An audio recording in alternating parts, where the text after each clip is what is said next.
Good evening, everybody. My name is Steven Sless, COO here at Trius Lending Partners. We appreciate everybody coming on tonight to learn about noteworthy investments, our cute play on words, to learn about investment opportunities here at Trius Lending Partners. We're excited to have you, but let's dive in and let's introduce tonight's presenters.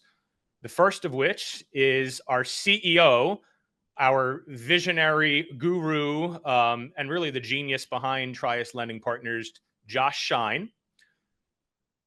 Next, we have Jessica Franta, who is our investor relations manager.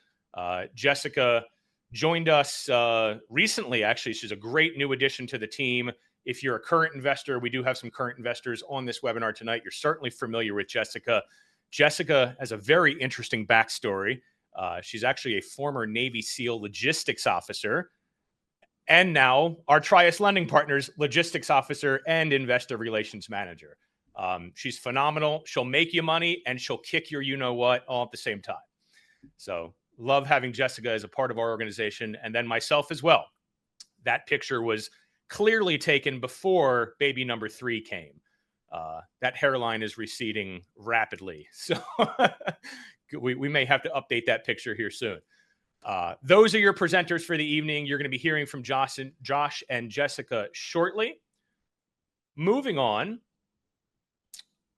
let's get into what you, our attendees, can expect this evening. The first of which is you're going to hear our Trius Lending Partners story. You're going to hear who we are, how we're unique, and how we do things, particularly on the investment side here at Trius.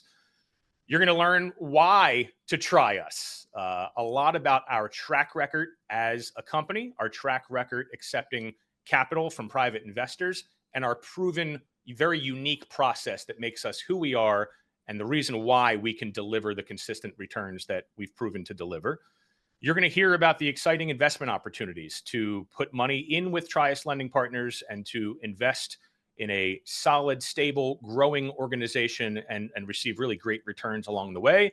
And like I mentioned a few minutes ago, we're going to close this evening's event with a brief Q&A session. So again, a reminder, drop your questions in the Q&A box at the bottom of the screen, and we'll be calling out those questions throughout this presentation.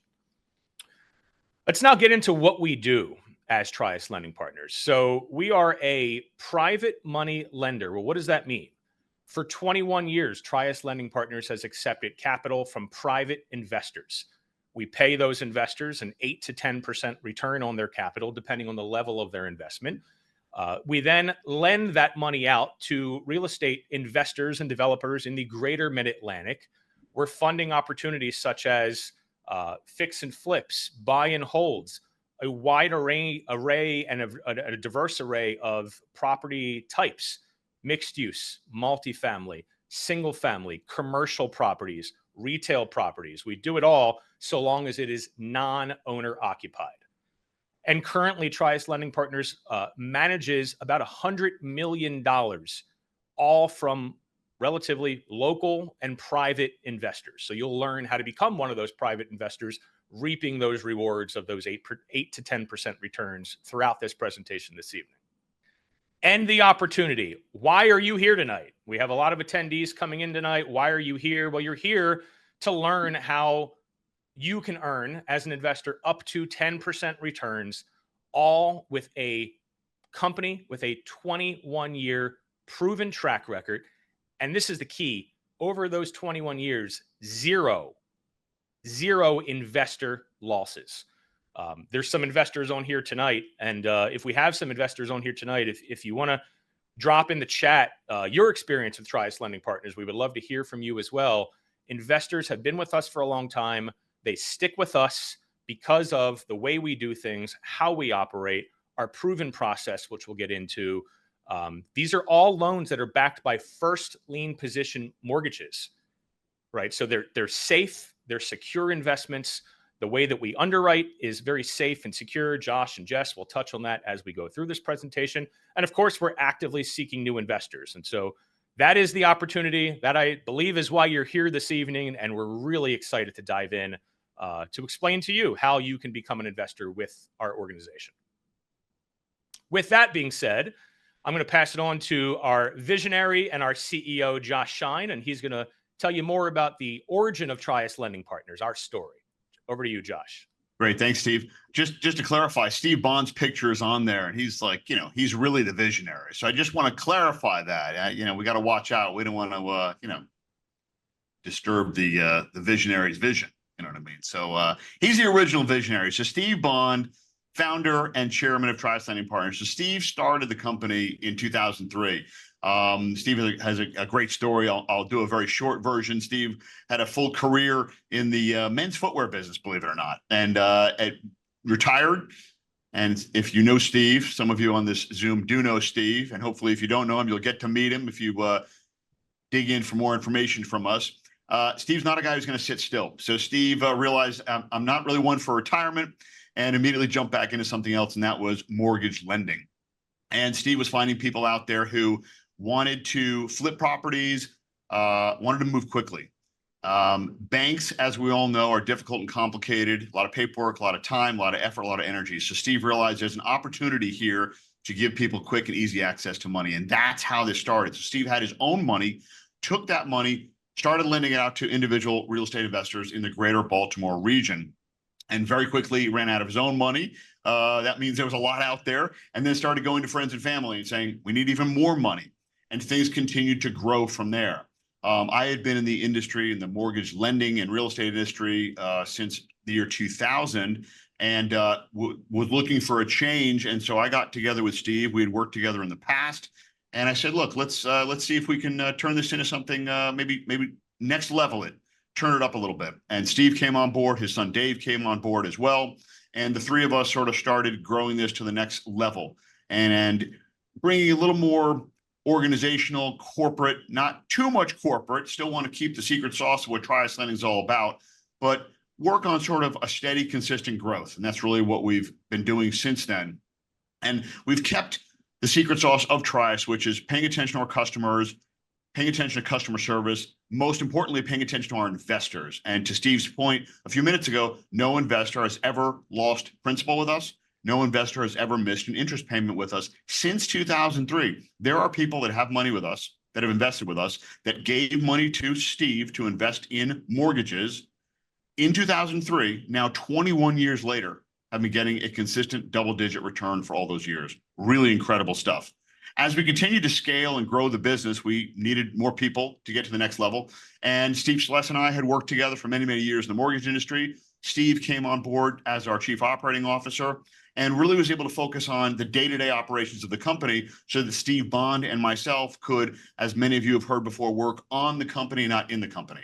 So a lot of my time and Steve Bond's time now is spent working on relationships, working on the big picture, working on the vision, working on dealing with our investors, our clients, and the growth and the plan for the company, while Steve Schless is working on really the day-to-day operations. And that's been a real key to his success with Trius Lending Partners. And at the same time, we've had ups and downs. So Trius has been around through the mortgage and real estate meltdown in 07, 08. Trius has been around during the COVID issues we all had, the challenges we all had. And through all of those, again, no investor was harmed, no investor lost any money. And the company, quite frankly, continued to thrive and grow during even those challenging times.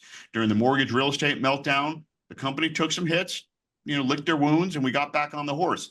During the COVID meltdown, COVID issues, COVID challenges out there, lockdown, we grew. Real estate grew. People got more into real estate. We did not stop lending, and that was really a key for our success. And furthermore, as we continue to grow, we needed a dedicated person to talk with, work with, coordinate, and just keep good, close relationships with all of our investors. And that's where Jessica came in. So Jessica came with us in 2024 and has been a really integral part in growing the business to the next level. And most importantly, keeping extensive and open communication lines with all of our investors.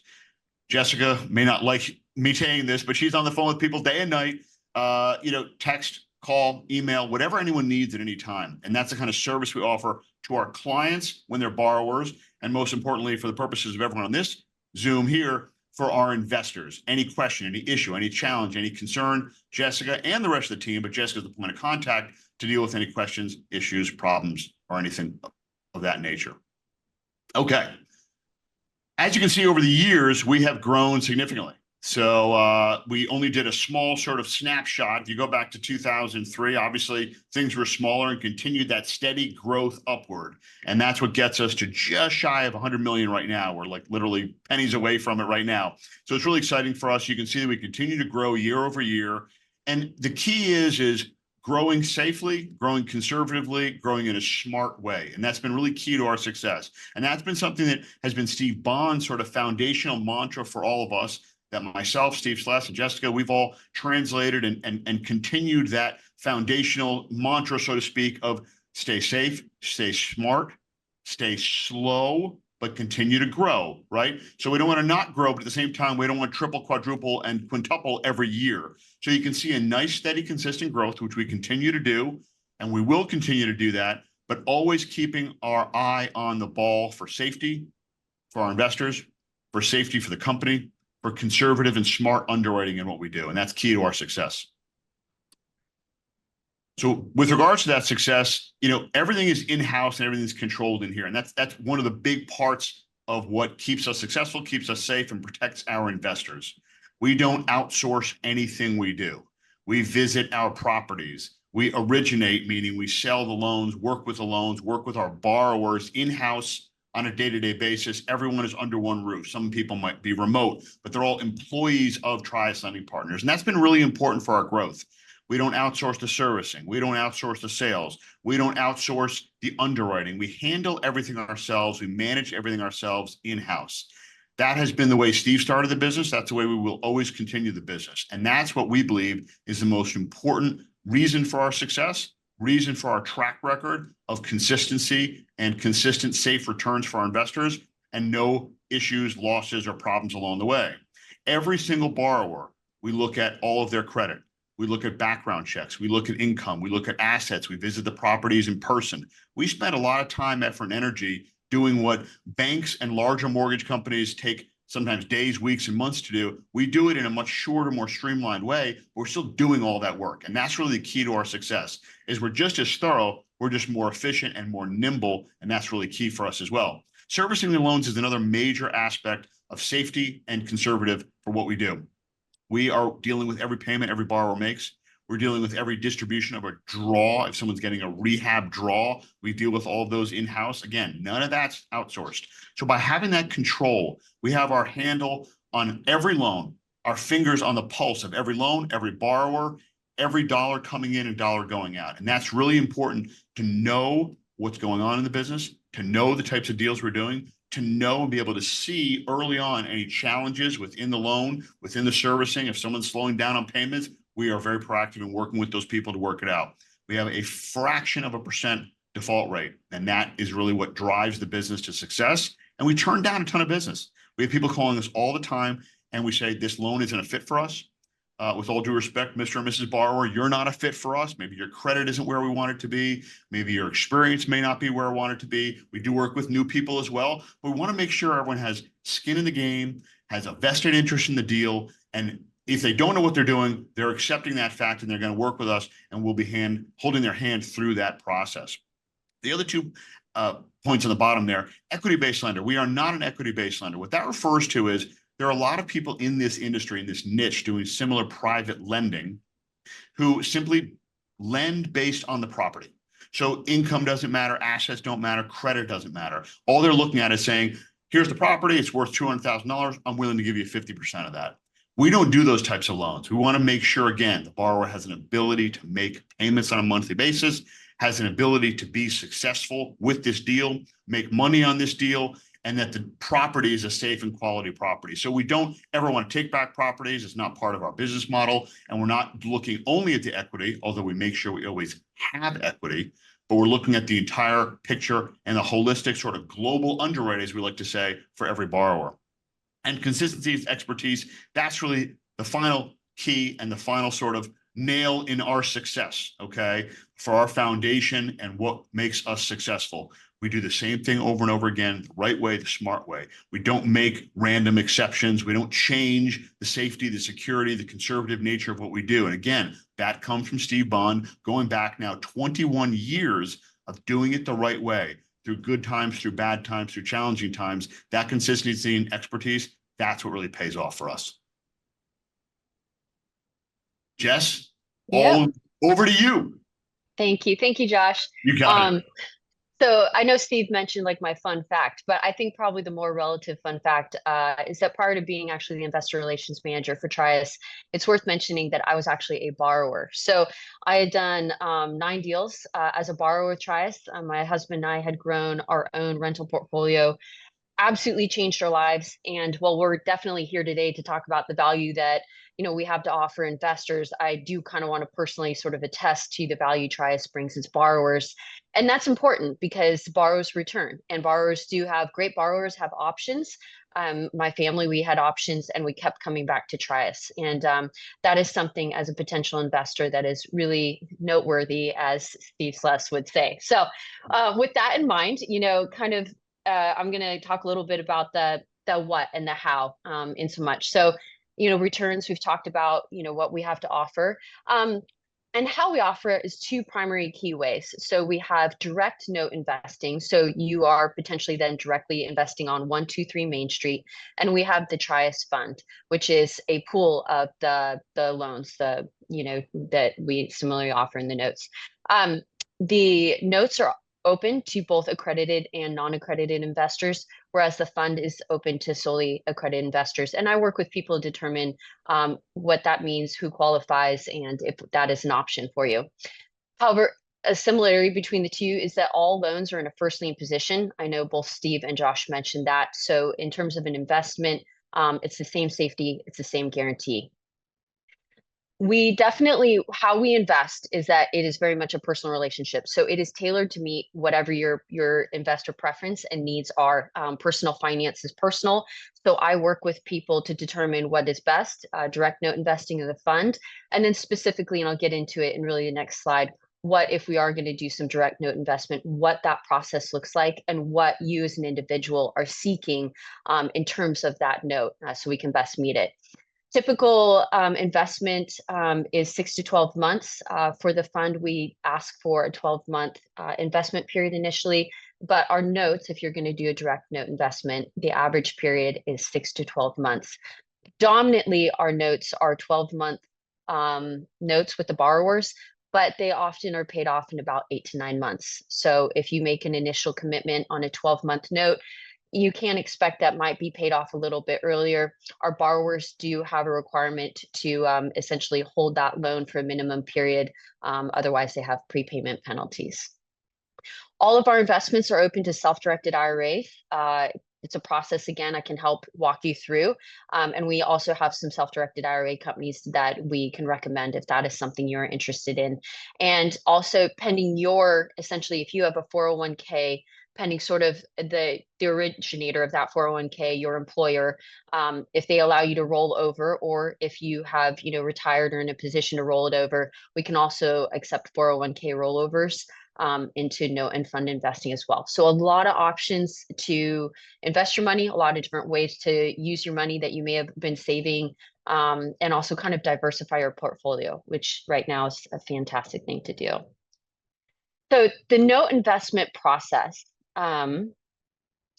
So really, like I said, it's tailored, it's personal. You work directly with me. There's no middle person, as it were. And really, that is a conversation. So I get the opportunity to meet and talk to people all day. I love it. And I love shopping for real estate. It's what I did before I ever became the investor relations manager. So what we do is we sit down and we talk about what is important to you. I have, for some examples, I have investors that geographical area is really important to them. They want to be able to potentially drive by the property they're investing in. I have folks where borrower profile and experience is really important. So they're looking for the Jessica Frantas, hey, she's done 9 properties. She's really experienced something like that. So we have that conversation, and that really enables me to meet your needs and kind of present some notes that might fit that. Once we've selected a note, a specific property, 123 Main Street, I send over a mortgage loan servicing agreement. This document outlines essentially the basics of what Trius Lending is responsible for, the servicing, the maintenance of the loan, closing, all of that. And then also identifies what your return will be, and then of course the spread that we have. So we have no secrets, and everything is signed by both parties and put in writing. And then once you fund the note, we also send over an allonge, which documents the first lien position. And we've talked about the first lien position a lot, and it's just because it's fantastic. It is the best security out there. You are on that property, and you can drive by it if you're in the area, or you can Google walk the street, and it's real and it's tangible, and it's why this is such a fantastic investment. And then finally, probably the best part, why everybody's actually here, is then your interest is paid monthly. So for notes, it's on the 20th of every month. If you invest in the fund, it's on the 15th of every month, and it's like clockwork. So it's good stuff. That is actually pretty much it. As they'd mentioned, we obviously didn't get too much into the weeds. I'm sure we'll have some Q&A. But fundamentally, who we are, who Trius is based on the, Steve Bond, of course, our track record, consistent, steady returns. I joke with people, we are not going to be Tesla stock, but we don't want to be, right? We want to be consistent and steady, and we want to pay your interest every month. That's who we are. And also who we are is the three of us that you see sitting here tonight. You can contact us. You always can contact me, and that we think that there is value in that as well. Everything is backed by first lien. And really, pretty much after that, I will kick it over to Steve. My information is up there as well, and it has my email. And if you reach out, I can also give you my cell phone, and I probably will kick it over to Steve for Q&A. Steve, before you jump into the Q&A, let me just jump in for one quick second to follow up with Jess. Just to clarify a sort of her recap and again, our quick overview here, and we really want to have a Q&A, so please want to encourage that. I see some questions coming in now. So the bottom line is this, right? We are transparent, we're open, and the communication is key for both digging in now and then taking it offline and digging even deeper with us, with Jess, Steve Schlest, myself, Steve Bond, any one of us. There's two main opportunities to invest. It's through the note investing or through the fund investing. Both offer great returns, same safety, same loans, same everything, just different preferences for different people who like different types of things. And the bottom line is, this is something that it's important to ask the questions and understand the details. And again, we'll cover some of it now with some Q&As as they come in, but really it's important to take the time, if you have the time, 5, 10, 15 minutes, to do a one-on-one with Jessica or with any one of us to understand a little more deeply, a little more intimately, and to make sure you're clear on how this works. This is something Steve and I had lunch with a potential investor today, and we were talking about, this is a safe and secure investment. This is not high risk. It's not NVIDIA or Tesla, which has been on a tear, but then might drop 50% next month, right? I don't know. This is slow, steady, consistent. This is the kind of thing where, as I mentioned, people have been with us for 21 years and had a consistent double-digit return for 21 years. That's incredible. The key with that is they and we sleep well at night. We sleep well at night knowing it's secured by real property, an actual real estate property, not just some arbitrary investment in a business. We sleep well, and our investors sleep well knowing the track record, the history, knowing they've met us, they've talked to us, they've asked all the tough questions. And if there's something they want to see, if there's more information, we've had people come into the office, meet with us. We've had people want to dig deeper and understand and look at different types of scenarios and deals and underwrites. We're really an open book. And that's really, I think, the key to our success is, and we want all our investors to feel that, as we want our customers to feel that when we're working with them on the borrower side, is comfort level with who you're working with, feeling the trust, the respect, the knowledge, and that all your questions are being answered to your satisfaction. And that's really important. And I said to this person today, and I would say this to everyone on here too, if you don't feel that comfort level, then this isn't the kind of investment that you should invest in. So we hope to be able to convey that comfort level to you and to be able to answer those questions. And that's really important for growing the relationship. And that's why we have people with us for 21 years. So I just wanted to sort of throw that out to everyone. I'll kick it over to Steve for some of the questions and answers. Great points, Josh. Appreciate that. I have two additional points, and then we'll jump into the Q&A. We have a lot of questions coming into Q&A. Please do use the Q&A feature at the bottom. There's also some questions in the ongoing chat. Try to bring those questions into the Q&A. We're going to get to as many as we can. The additional points that I'll make is this. I mean, look, there's a lot of different ways to invest in real estate. You can invest in real estate, by going to your advisor and investing in a REIT. But the difference here is local, and you work directly with the operators of the company. And I think that is a feature that is irreplaceable and something to be valued as well. The other point is, look, our returns are great. You can invest in the stock market or like Josh said, Nvidia, Tesla. There's a lot of stocks out there that you may see better returns on, or you may see similar returns on. But the stock market has what we call the bathtub effect. It's up and down. It's unpredictable. You don't want to get caught in one of the down periods, right? You want something that is safe, secure, reliable, and you want to be diversified. I mean, there's a time and a place for all kinds of different investments. This is somewhere to park a portion of your money, set it and forget it, and know that you have first lien backed mortgages working to on your behalf as a safe, secure instrument to put your money in. So with that, let's jump into the questions. There's a lot coming in. Let's start with my buddy, George Morales. I appreciate you coming in, George. Welcome. Jess, I'll kick this over to you. How long is the investment term? 3, 6 months, etc.? Awesome. That's a great question. So the answer is it can really depend. And I work with you. So I had a recent new investor and they just really wanted to kind of test the waters, for lack of a better term. We put them straight on a direct note on a single specific property. And I found them one that had a really short period. So they took a 4-month note. And it is actually, I'm coordinating, it's going to pay off.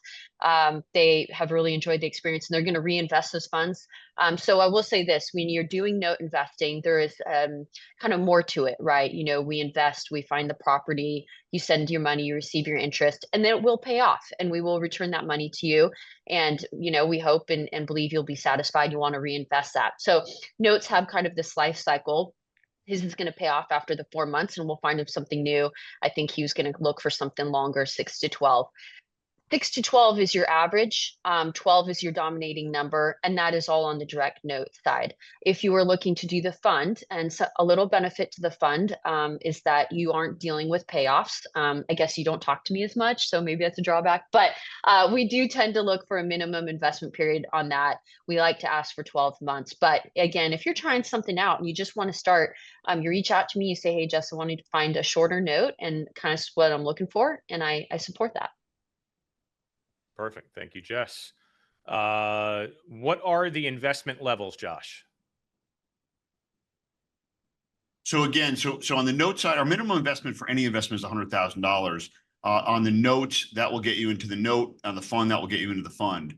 The returns range a little bit when it comes to the fund side. There's a return of 8, 9, and 10% investing in our fund. It goes from 100,000 to $1 million. That's 8%. 1 million to 2 million is 9%, and above 2 million is 10%.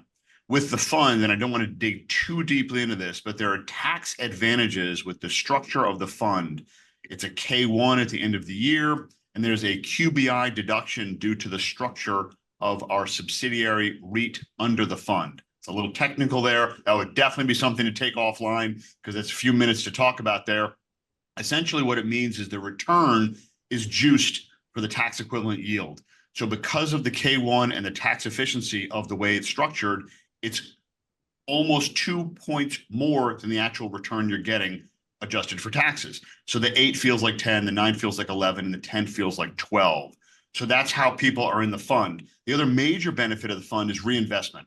A lot of our investors in the fund want to reinvest the dividends, and that compounds that interest, which increases that return that much more. So their return is getting bigger by not taking the money each month and reinvesting that into the fund. With the notes, you cannot reinvest on a monthly basis. So you have to take the distributions each month. So that's an important distinction as well. Perfect. Appreciate that, Josh. Really great question from Andrew. Josh, I'll kick this one over to you as well. How do you plan to maintain loan quality with such rapid growth over the past several years? Yeah, that is a great question. And it's something that comes up a lot. I'll be honest, it's a challenge we deal with on a pretty regular basis. And we dealt with this, Steve, Dave, and myself. We were literally 3 guys in an office in Pikesville, Maryland. And now it's grown a lot. We've got 26, 27 people. But the importance and prioritization of that underwriting process has been at the forefront of everything we do. And so with better use, I would argue, of technology, okay, which allows us to be a little more efficient, but still going through the same steps we go through, I would argue we go through maybe a few more steps now than we used to, because technology allows us to see some more pieces of the puzzle a little quicker and easier than we saw before. We believe, and we have certainly up to this point been able to maintain that high level of quality, making sure we're not doing loans because we have to. We're not doing loans just to put money and line our pockets. We're doing loans because we want to, because they make sense, because they're safe, because if that loan went bad, we would have no problem taking it back if we had to, which we don't want to do. Meaning we don't underwrite, close, or approve loans that we wouldn't own ourselves, that we wouldn't want to invest in ourselves. So we've been diligent in the training as we're growing the underwriting. Right now is one person on it. It's a family member, actually, of Steve and Dave's, and he's a really trusted part of the team. And we've been able to have him focus much more exclusively with the use of technology and the efficiency of what we're doing to be able to underwrite that much more, but do it with the same level of quality and safety. And that's going to be number one priority for us at all times. We think with technology, we can do an even better job with that.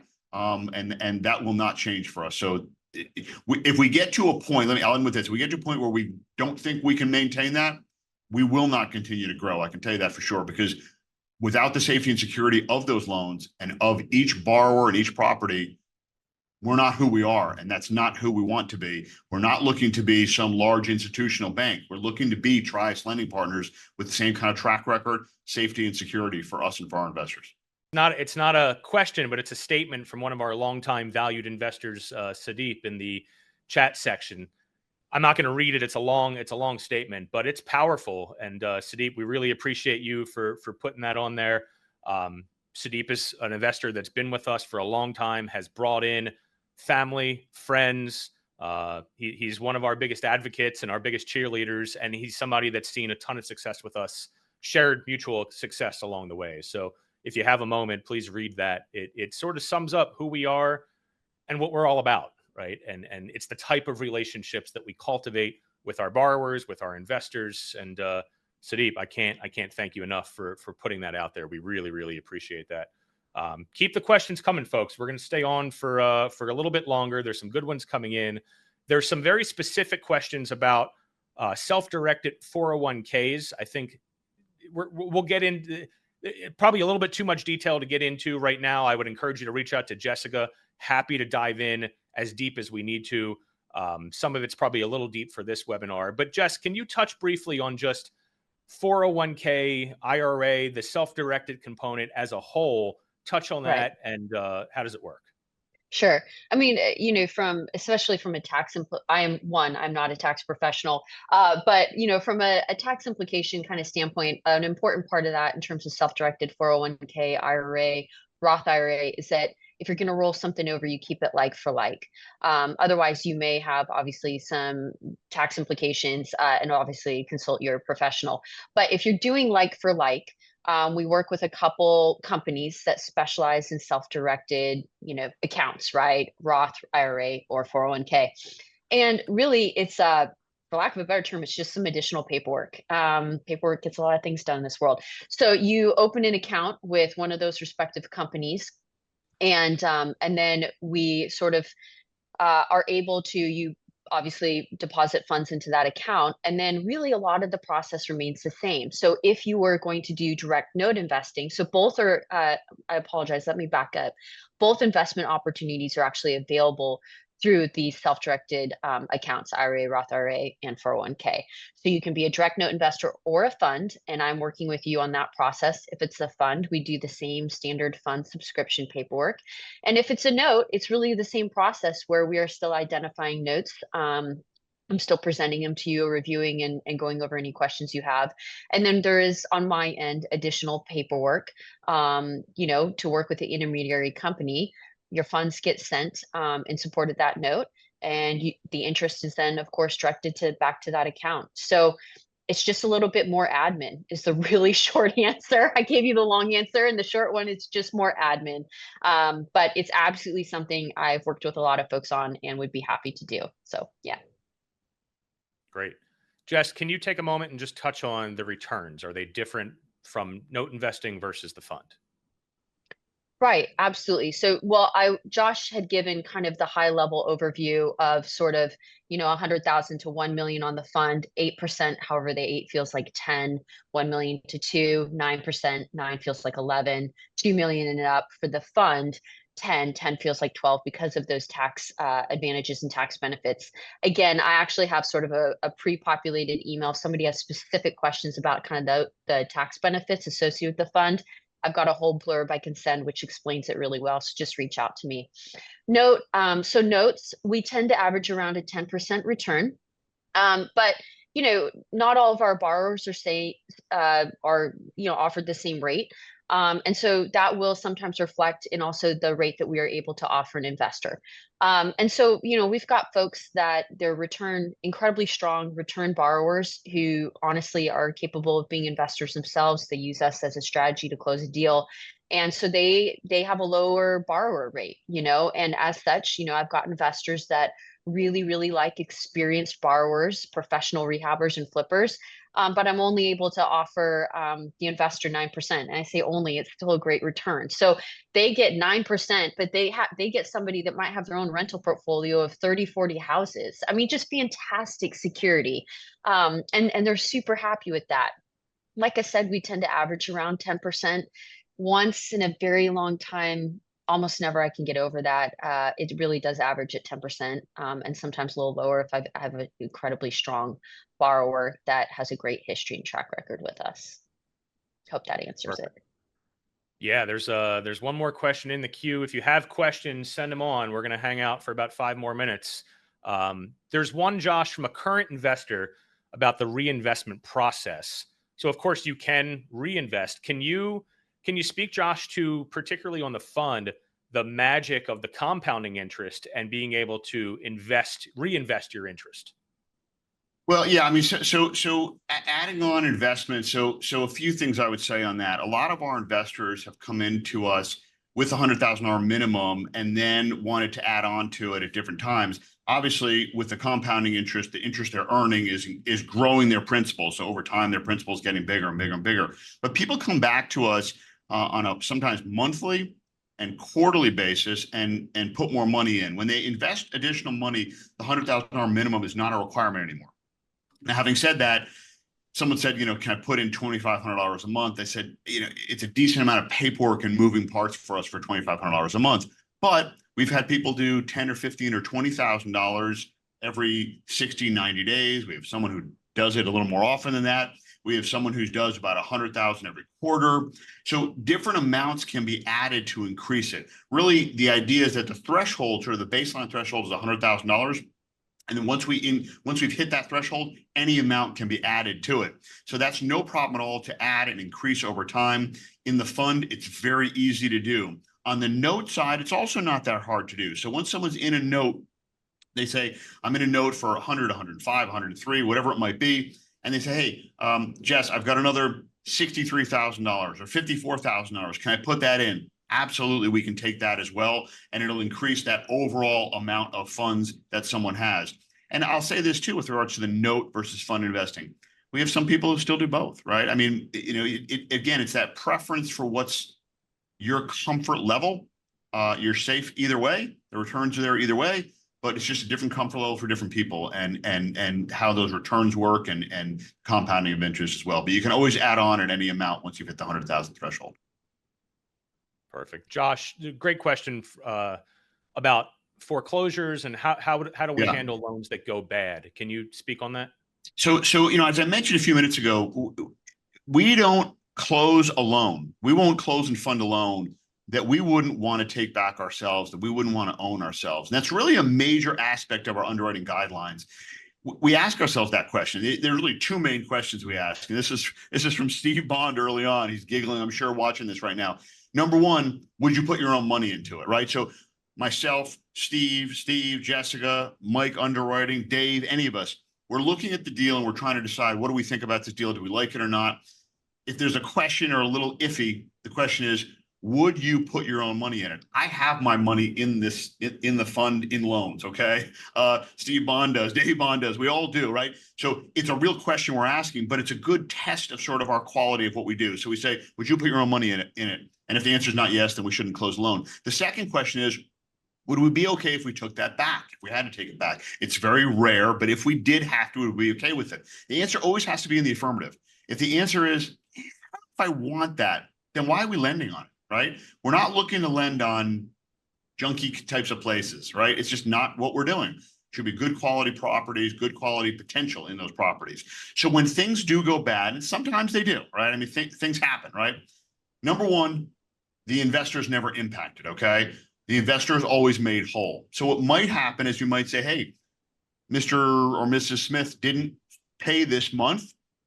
We're going to make it good. We're going to take that property back. We're working things out with them. You're not going to lose interest. You're not going to lose principal, okay? We're going to take it back ourselves.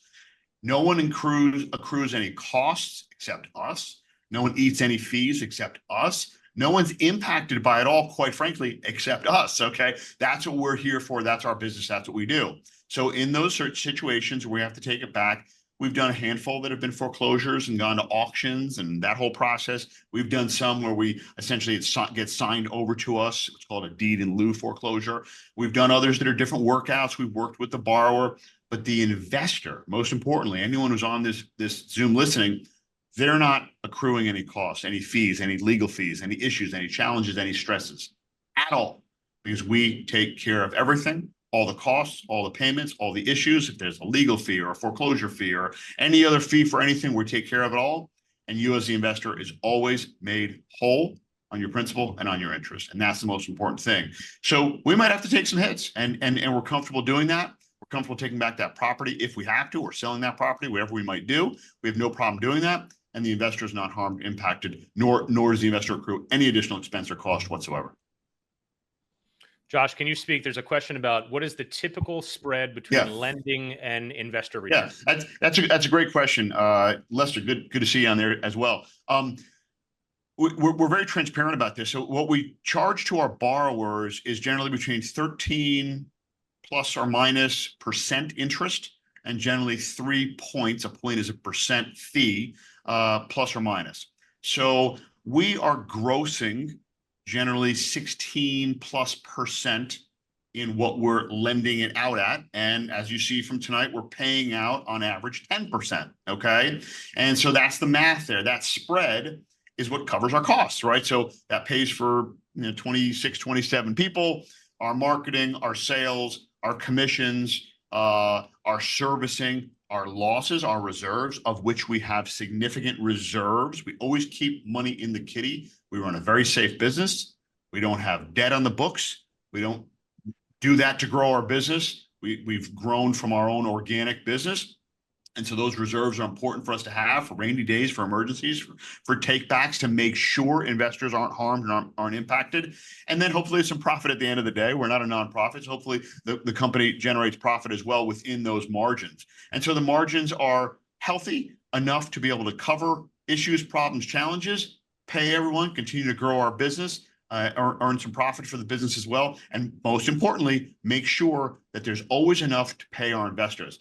I've run into some people in the industry, peers, competitors, et cetera, and some of them were charging much lower rates and points to borrowers. And so when we look at the math, they say, well, we're charging to someone who wants to borrow money from us, 11 and 2. I'm going, okay, that's 13%. If you're paying the same 10%, you don't have much room for mistakes, errors, rainy days, reserves, paying your staff, covering issues. Who knows what? Stuff happens. It's business, it's life, it's real estate. Anyone who's been in real estate, a lot of our investors have some real estate experience. There's always an issue. There's always a leak. There's always a this, there's always a that. We deal with it all ourselves. You need to have those reserves. So the people who don't have big enough spread, we believe are running a very high risk business. And we believe with our spreads and with the way we've structured the business, we are running it very safe and conservatively. And that's really important for us. Great. There's 3 more questions in the queue. We're gonna cover all 3 quickly. We still do want to get people out within a reasonable time. We're not going to go past 7 o'clock. If you have questions beyond the questions that are in the queue currently, definitely encourage you to reach out to Jessica. jfranta@triuslendingpartners.com. You can also email invest@triuslendingpartners.com. Maybe a little bit easier to remember. We'll jump on those questions quickly and we'll get back to you. We can get as deep as you want to get with regards to those questions. In the queue, there's one about minimum. What is the credit limit score? The minimum credit score, I'm assuming the question is, for to become an investor. I'm assuming that's on the borrower side. So there is no minimum credit score per se. We look at every deal holistically. We look at the overall credit profile of the borrower. We do take into consideration the credit score, but that's not everything. We're looking at the loan to value. We're looking at the borrower's income. We're looking at bank statements. We're looking at assets. Josh mentioned before, we're not a typical equity-based lender in that we're not only looking at the property and the loan to value of that property, we are doing a full doc underwrite, not just going by credit score, not just going off of the value of the home in comparison to the loan that we're lending on. If we feel that we're still not comfortable with income, credit, and so forth, oftentimes what we'll do is we'll collect all of the interest payments up front. So if it's a 12-month loan, we'll say, Mr. and Mrs. Borrower, we will extend you the terms of these loans. However, we're going to require for you to pay all 12 months interest up front. So from an investor standpoint, you can't get any safer than that. We have the entire duration of the loan term covered in upfront payments. Because again, it goes back to, can we sleep like a baby at night? Are we safe? Would we put our own money into the loan? And at the end of the day, are our investors safe? And can we continue to state, not just in year 21, but in year 31 and so forth, no investor has ever lost any money investing their money with Trius Lending Partners. All right. Couple questions, Josh, about overall risk. Obviously, no business comes without risk. No investment comes without risk. We've talked about the safety and security and reliability of Trius, but can you speak to what are the risks? So, yeah, I mean, they're great questions, great points. And I don't want to imply that this is zero risk, no risk. That's not possible, right? There's nothing in the world. I guess one could argue maybe, a savings account with your own cash, although I could point to stories where that wasn't safe either. So there's always something there depending on a risk return analysis. We do believe we are extremely safe and extremely low risk. We talk a lot internally, myself, Steve Bond, Steve Celeste, Dave, all of us, just about what the broader risks are for the business, right? We've been through the ups and downs. So, things like a COVID pandemic, which none of us would have imagined, or a mortgage meltdown are potential risks to the business. So, in industry, and we do believe that the 07, 08 meltdown in the mortgage and real estate industry was sort of a once in a generation event. But you never know, things can happen. So major recessionary forces in the economy could impact people's ability to continue to make the payments. If we ran into a situation where a whole lot of people stopped making payments and we had to take back a whole lot of properties, that would be a challenge for our business. Someone said, if things went bad, would you be able to pay out all 100 million? Well, absolutely not. We would not be able to do that. The benefit and the difference is with this, I believe, and we believe, versus a lot of other types of investments, is the property still exists. So if things went south, if the economy ran into extremely challenging times, a lot of people got laid off in the economy, people didn't make payments, and that caused defaults, and we had to take back a lot of properties, we would not have the ability to take back. We have hundreds of loans out there. Our average loan amount is about $330,000. Do the math, 100 million, we have about 300 loans, give or take. So we would not be able to take back 300 loans, absorb all those, and make payments to every investor every month, every time. That would be a challenge for us. But the difference is this: we would still own the real estate, we would still own the property. So I have a lot of peers, and there's a lot of case studies and examples in the past 10, 12, 15 years after the mortgage and real estate meltdown, where any challenges people had, ourselves included, although we did not have too many, knock on wood, was patience and time does solve and fix these issues. So the risks that will be associated with that still result in real property, a first lien mortgage on a piece of property still being held. And we believe that if things were to sort of get challenging and go, in a negative direction for any amount of time, that time would heal that wound and will heal that wound, as it always does in real estate.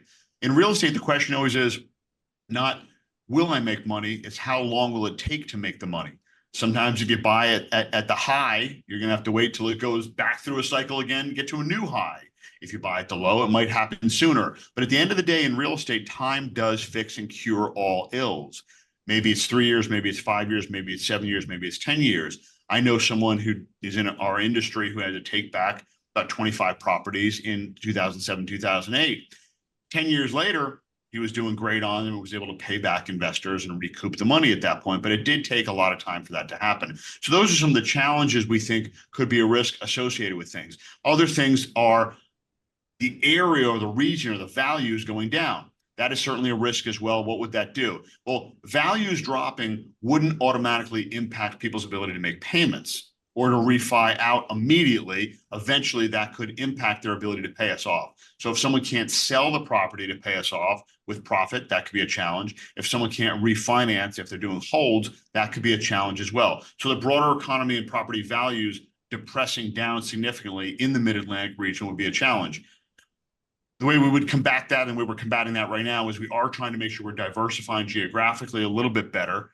We are mostly in the Mid-Atlantic, Maryland, DC, Virginia, Delaware, southeastern sort of Pennsylvania, Philly, York, Harrisburg, that area. We don't really do much in Western Pennsylvania. We don't really do much up in the New York tri-state area, New Jersey, et cetera.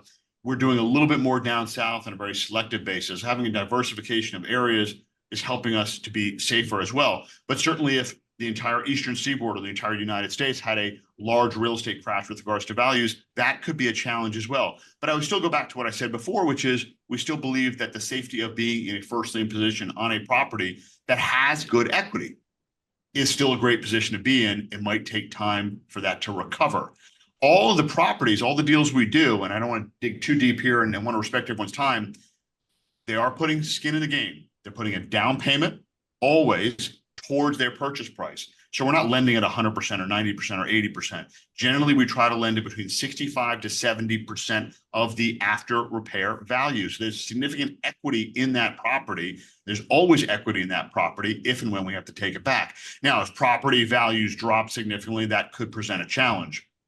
One of the major benefits in the Mid-Atlantic, more specifically in the greater Baltimore region, is unlike the New Yorks, San Franciscos, LAs, and Miamis of the world, the greater Baltimore region does not spike up when the market is hot and accordingly does not drop off a cliff when the market goes down. We stay in a narrower band within the sort of greater, broader Mid-Atlantic. DC might be an exception, and quite frankly, we don't do very much in DC. This is a really stable market we're in. Some of the real estate investors would say, I would prefer it go up 100, 200, 300% like it does in the larger cities and in the top 10 cities in the country that are super hot in real estate. But inevitably, you look at those cities and you see the values are down 40 or 50%. We don't have a 2x pop, but we also don't have a 50% drop off. And we didn't even in 07 and 08. Even leading up to that, we didn't go up as high as the other cities, and we certainly didn't come down as low as some of those other cities. So I hope that answers the question. I could go into that and we could do 2 hours just on that, talking about risks. And that was something I would probably take offline too, and make sure that we can convey a comfort level to you and understand how we would handle certain issues, certain challenges when and if those risks were to come up. I'm going to jump into one question, Steve, just in the interest of time. Yeah. If the worst case happens, would the investor end up owning the property? The investor would not end up owning the property. The investor would simply get paid back. I want to be crystal clear on that. Something goes wrong, we handle everything. Taking the property, grabbing the property, any legal fees, any taxes. We had one recently where we tracked the taxes, but the next one was due. It's July, right? So mid-year in Baltimore. So they hadn't paid it. So we had to deal with that. So sometimes we deal with those. We deal with it ourselves. No investor would be like, hey, I got to grab this property. Having said that, the question we get is, what if Steve, Josh, and Jessica, God forbid, all are not around here tomorrow for whatever unfortunate reason? Your investment is secured by first lien mortgages on real property. That's very important. Whether you're a note investor or fund investor, you are tied to a specific and or pool of real property. That's different than investing in Tesla. That's different than investing in random startup, random business, random company, or a large public company like a Tesla. You don't really have much leeway to do everything, or anything for that matter. In this case, you do. There is real estate associated with it.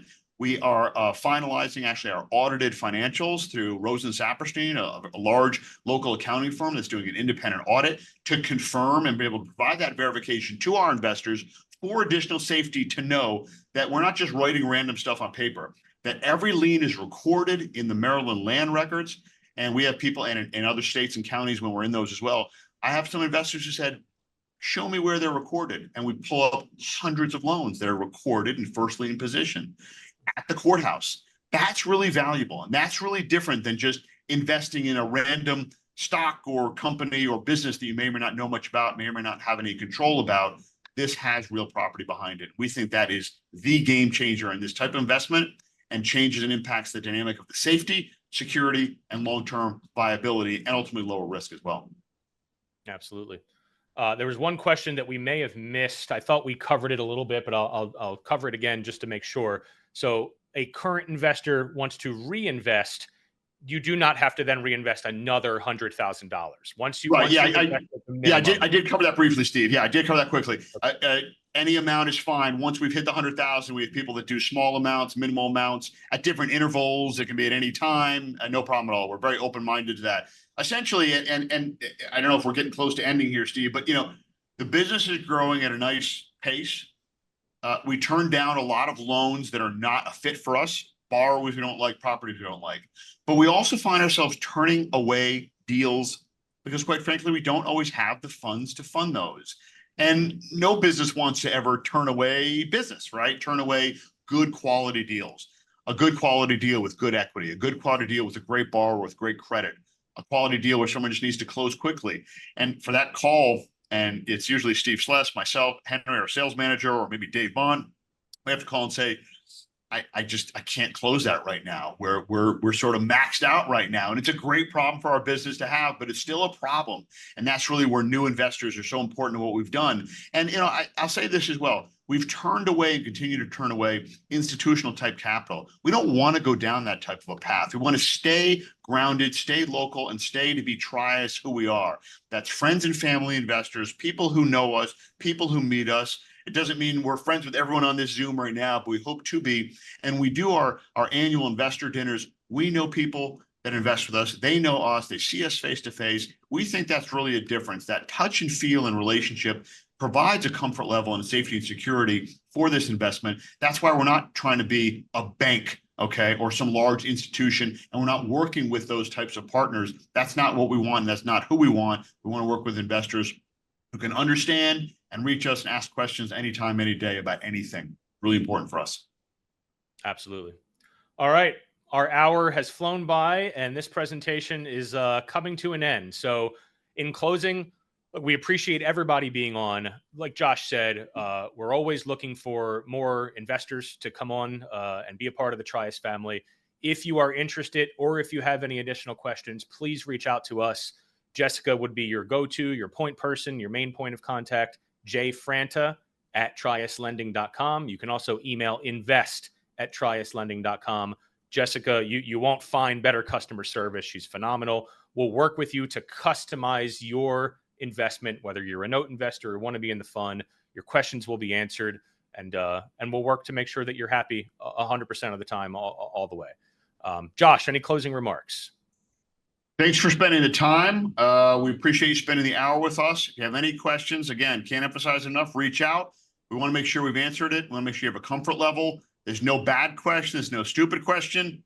We'll take them all. We'd love to talk further with you and get to know you more. And no commitment, no hard sell. If it's not a fit, it's not a fit. But it's great to understand what we do, and we'd love to meet with each and every one of you. So thanks for the time.